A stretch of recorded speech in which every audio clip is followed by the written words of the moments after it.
Using an infrared sauna, you can build a sauna right in your apartment. And with an electric heater, you can heat the sauna while being in another country. Today you will learn about the mistakes that can lead to unfortunate consequences during sauna construction, why having a sauna in your house can be harmful to your health, and how to build a quality, safe, and most importantly, cost-effective sauna at home. Enjoy!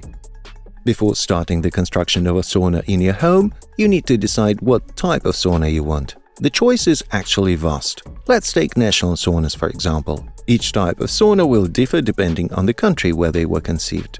For example, the classic Russian sauna. It is a wooden structure where the temperature is maintained at up to 212 degrees Fahrenheit, with high humidity using a wood-burning stove. Such a sauna can be located not only in a wooden house, but also in a building made of concrete and stone. However, the interior finish should still be done with wood. In Russian saunas, a classic wood-burning stove is installed, surrounded by stones, which heat the air. Maintaining humidity is very simple. You just need to occasionally pour water on the stones. Regular water, herbal infusions, and even beverages can be used for this. Also, birch or oak branches called veniki are widely used in Russian saunas for a unique kind of massage. Another popular type of sauna that is commonly found is the Finnish sauna. Many claim that saunas were invented in Finland and later spread to Russia, but it's actually the other way around. The Finnish sauna consists of a room lined with wood or entirely constructed with wood, similar to Russian saunas. The main difference lies in the heater. In Finnish saunas, electric heaters are used. A special heating element, TEN, heats the stone structure that in turn heats the air. The temperature in a sauna is usually higher than in traditional Russian saunas, but the humidity is lower. Because of this, using venikis, birch or oak branches for a massage, is not recommended in Finnish saunas, as they can cause burns. However, using an electric heater can be a significant cost-saving measure in constructing the space. Finnish saunas are well adapted for use in houses and even apartments, thanks to the absence of a chimney and high humidity. If you prefer lower temperatures, a Turkish bath or hammam might be more suitable for you. These Turkish baths maintain an average temperature of around 122 degrees Fahrenheit. You might think this is too low for a proper sauna, and you'd be right. However, the main idea of the hammam is high humidity and special steam. In a Finnish or Russian sauna, it's difficult to stay for more than 10 minutes. But in the case of Turkish baths, it's a completely different experience. People often gather and have conversations that can last for hours. The last type of sauna for today is the Japanese bath. It consists of a room with a special bath. Japanese baths are divided into two types, individual and communal. The main difference between them is the size of the bath. The bath itself is made of wood and the water temperature is around 122 degrees Fahrenheit. Before entering the water, it is necessary to wash yourself, following standard hygiene rules. The bath features special benches where you should sit in such a way that your shoulders are not submerged in the water. This is done for safety, since high temperatures and humidity can make a person feel unwell. By the way, in individual baths, the water is changed at least once a day. After deciding on the type of sauna, you should choose where it will be located. There are two options for the location of the sauna. The first is a separate building that includes relaxation rooms, ante-rooms, baths, and saunas. The second option is to incorporate all of this into your house. It is impossible to confidently say which option is better because each has its pros and cons. Let's start with the standalone sauna. The main advantage of a separate sauna is safety. The fact is that any sauna creates a relatively high fire hazard. If you don't stoke the stove correctly, there is a high likelihood of a fire starting. Another significant advantage is that there are no problems with high humidity. If you choose a hammam or Russian sauna, you will definitely need to think about protecting yourself from high humidity. In a standalone building, this is not a problem because it will meet the necessary parameters. However, a separate sauna has several drawbacks. It will always be more expensive because you will have to build the walls and roof of the structure separately. Saving money on engineering is unlikely. Another disadvantage is that it's inconvenient to use the sauna in the winter unless you install heating, which will also increase construction costs. You will still need to heat the stove in any case, but doing it in the warmth of your house is more comfortable than in a frozen sauna. One of the main disadvantages is convenience. It's much better to use a sauna where you don't have to go outside in bad weather. A standalone sauna has several advantages, but an integrated one has its own share of benefits too. It's much more convenient to use a sauna that's located inside your house. In bad weather or during cold winters, you won't need to go outside to reach the sauna and heat it up. However, you should plan in advance where it will be situated.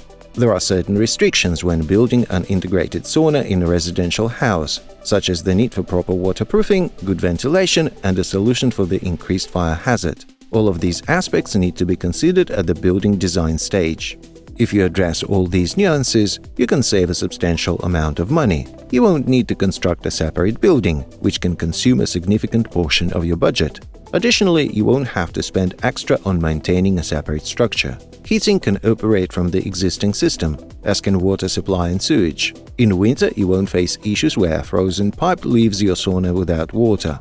Plus, preparing the sauna for use will be much easier and more enjoyable. Another significant advantage is saving space on your property. Instead of building an additional structure, you can establish a garden or a vegetable patch. Finding creative uses for the extra space is easy. In general, there are numerous benefits to this method of sauna construction. Now let's talk about the downsides. The main issue with any sauna is the fire hazard. If a standalone structure catches fire, you might lose the building, which would be a terrible situation. It would be unpleasant and costly to deal with the aftermath, but at least you won't be without shelter. However, with an integrated sauna, you are at risk of not only losing your home, but also facing the potential danger of a sudden fire. The primary threat lies not in the high temperature, but in the carbon monoxide, which can easily fill the entire house and start poisoning the occupants, leading to dire consequences. Another challenge, rather than a downside, is the need to consider all engineering solutions from the start. If your house is already built and not designed for a sauna, such as a hammam, installing it can be impossible. This is because you need to install all the required systems, including water supply, smoke exhausts, and a proper ventilation system. This might be impractical in an existing structure. The issue of increased humidity can also discourage you from building a sauna inside your home. In some designs, saunas can reach up to 90% humidity. Naturally, all this moisture will find its way into your house due to poorly executed insulation, resulting in a damp living environment. Aside from frequent illnesses among the residents, you risk mold on your floor, walls and ceiling, which will not only damage your interior, but also have a significant impact on your health. Of course, all these issues are solvable, but the main problem is that high-quality renovation is required to address them. All solutions need to be meticulously planned, suitable materials must be used, and only skilled labor should be hired. While it may be cheaper than constructing a separate sauna, finding good workers is always a challenging task. Another common drawback is limited space, but it's only relevant when you're integrating a sauna into an existing structure. If you plan for a sauna when designing a house, you can easily account for its size, as well as anterooms, relaxation areas, and bathing facilities. The most classic way to heat a sauna room is with a traditional wood-burning stove. In the case of saunas, these stoves are surrounded by stones to radiate even more heat.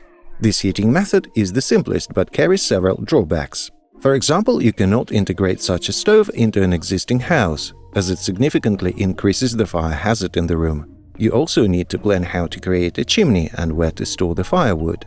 This option is ideal for standalone saunas, but not for integrated spaces within residential buildings. The second heating option for saunas is special electric stoves.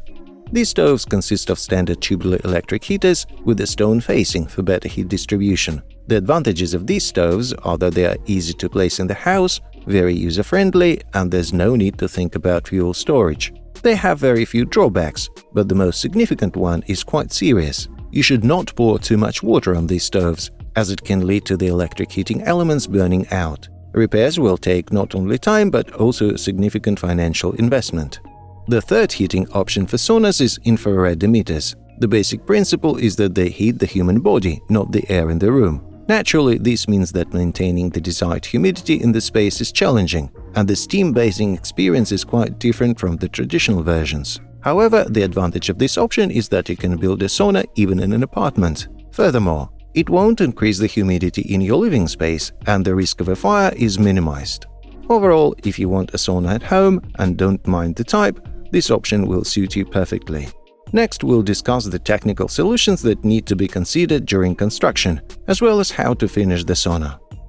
As we mentioned earlier, it's important to carefully plan all engineering solutions for your sauna. A high-quality and well-thought-out ventilation system should be in place. The air intake should be located near the stove, with the outflow positioned higher. This is done to facilitate effective ventilation in the sauna. Typically, ventilation should be used all the time when you are not using the sauna. The reason for this is simple. Increased humidity in the room leads to more frequent illnesses, and the only way to counteract this humidity is through proper ventilation. You should also consider the increased fire hazard. In the sauna room and changing area, it's essential to have a fire alarm system and, if possible, a fire extinguishing system. Quality insulation should be applied in all areas adjacent to the hot stove, especially in the case of wood-burning stoves. For instance, people often economize on insulating the chimney, but believe me, it heats up just as much as the stove itself. Most fires not caused by human error occur due to poor insulation of the premises. You should also plan the technical connections and how they will be executed right from the start. Naturally, both electricity and water are needed in the sauna. Electrical wiring must be done using materials that are resistant to high temperatures and humidity. If the sauna is a standalone building, the water supply must be protected from freezing during winter. The sauna's interior finishing should be done with safe materials such as wood. Under no circumstances should any plastic panels be used for the sauna interior. The reason is that when plastic is heated, it emits many carcinogens, which can have a detrimental impact on health. The best choice for a Russian sauna is aspen wood. It won't significantly change its shape due to temperature and humidity fluctuations. Furthermore, wood doesn't release toxic substances when heated. Another safe material option is stone, including brick, concrete, or tiles. These materials don't emit harmful substances when heated, and they cope well with high humidity. Next, you will learn how to save on sauna construction. The most economical option is to build a sauna using an infrared stove. The reason is that this option doesn't require certain costly work, such as vapor barrier installation, ventilation, or fire safety sensors. You'll only need to construct the sauna box and integrate the infrared emitters, and that's it. You can even place it in a small apartment. But if you prefer a more traditional option, the Finnish sauna is an excellent choice. You can use an electric stove in it, making it easy to integrate into any home or even an apartment if you have the space. However, saving on vapor barrier is not an option in this case. It needs to be done with the highest quality. Additionally, you need to establish some form of ventilation for proper air circulation within the sauna. In general, this option will be more expensive than building an infrared sauna, but not as costly as constructing a standalone sauna away from your house. For that, you'd need to build an additional structure, set up all the necessary engineering connections, and handle the same tasks as with an integrated sauna, with the added expenses of maintaining a separate building. So, if you're in a tight budget and want to comfortably use your sauna year-round, not just in the summer, this option is probably not suitable for you. Today you've learned more about saunas, their advantages and disadvantages, and the options that can even fit into an apartment, as well as those requiring a separate building. Thanks for watching.